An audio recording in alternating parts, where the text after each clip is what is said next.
জ্বর ঠান্ডার কারণে যদি মুখে রুচি না থাকে তাহলে খুবই অল্প সময়ে এই রেসিপিটি তৈরি করে কয়েক প্লেট ভাত নিমেষেই শেষ করে ফেলতে পারবেন। এতটাই মজার এই রেসিপিটি। বর্ষাকালে প্রায় সব জায়গাতেই এই কচুটি পাওয়া যাচ্ছে। এটিকে আমরা শুলা কচু বলে থাকি। আপনার এলাকায় এটি কি নামে পরিচিত অবশ্যই কমেন্ট করে জানাতে ভুলবেন না। কচুটিকে আমি আমার প্রয়োজন মতো করে কেটে নিচ্ছি। এখন কচুটিকে ছুলে নিচ্ছি, মাছ থেকে এভাবে কেটে নিচ্ছি। আপনি আপনার প্রয়োজন মতো করে টুকরা করে নেবেন। এখন আমি দুটি পাটকাঠি এভাবে দুপাশে রেখে দিচ্ছি। আপনারা যে কোনো ধরনেরই কাঠি নিতে পারেন। প্রথমে আমি কচুটিকে এভাবে লম্বা করে কেটে নিচ্ছি। এখানে দুপাশে দুটি পাটকাঠি দেওয়ার কারণে কচুটি পুরোপুরি কেটে যাবে না। কচুটিকে উল্টিয়ে হালকা বাঁকা করে আমি আবার একইভাবে কুচি কুচি করে কেটে নিচ্ছি।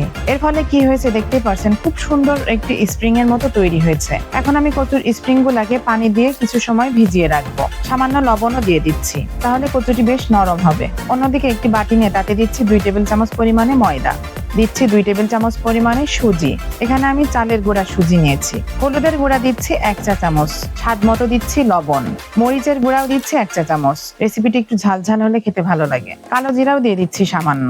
এখন অল্প করে পানি দিব আর সবকিছুকে ভালোভাবে মিশিয়ে নিব। ঠিক এমন একটি ঘন ব্যাটার তৈরি করে নিতে হবে। বেশি পাতলা তৈরি করবেন না। ভিডিওতে দেখতেই পারছেন আমি ঠিক কেমন ঘন করেছি। এর থেকে বেশি পাতলা করবেন না।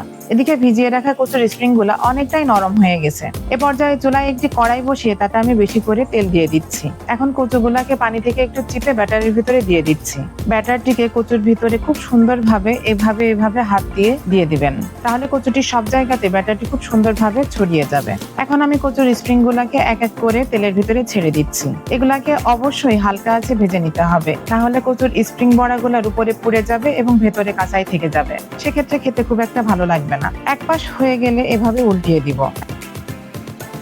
এখন গরম গরম ভাতের সাথে নিয়ে নিয়েছি 2টা শুকনা মরিচ ভাজা, 1 টুকরা লেবু এবং আমাদের কচুর স্প্রিং বড়া। এই কচুর স্প্রিং বড়াটির উপরে থাকে ক্রিস্পি এবং ভেতরে হয় নরম। যারা জীবনেও কচু খাননি তারা অবশ্যই এই রেসিপিটি একবার ট্রাই করবেন। এতটাই মজার কি আর বলবো। গরম ভাতের সাথে লেবু, মরিচ এবং কচুর স্প্রিং বড়া নিয়ে খেয়ে নেবেন, নিমেষে আপনার ভাত শেষ হয়ে যাবে। অস্থির একটা রেসিপি। কচু শেষ হয়ে যাওয়ার আগে অবশ্যই এই রেসিপিটা একবার হলেও ট্রাই করবেন। খেতে খেতে আজ বিদায় নিচ্ছি। ধন্যবাদ।